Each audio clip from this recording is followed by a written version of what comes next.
Now Sarai, Abram's wife, had borne him no children, but she had an Egyptian maidservant named Hagar. Sarai said to Abram that the Lord had prevented her from having children. She asked him to sleep with Hagar, hoping to build a family through her. Abram agreed. After Abram had lived 10 years in Canaan, Sarai gave Hagar to him as a wife. Abram slept with Hagar, and she conceived. When Hagar realized she was pregnant, she began to look down on Sarai.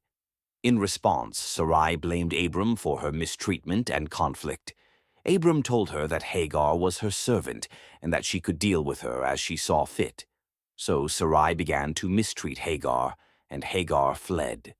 In the desert, near a spring on the road to Shur, the angel of the Lord found Hagar. He asked her where she had come from and where she was going. Hagar said she was running away from Sarai. The angel of the Lord told her to return and submit to her mistress. Then he gave her a promise that her descendants would be too numerous to count.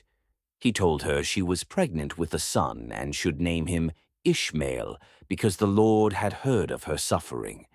The angel also said that Ishmael would be a wild man, his hand against everyone and everyone's hand against him, and he would live in conflict with all his brothers.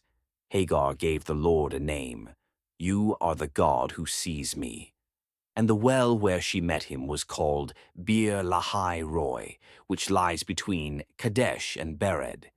Hagar returned and gave birth to a son. Abram named him Ishmael. Abram was 86 years old when Ishmael was born.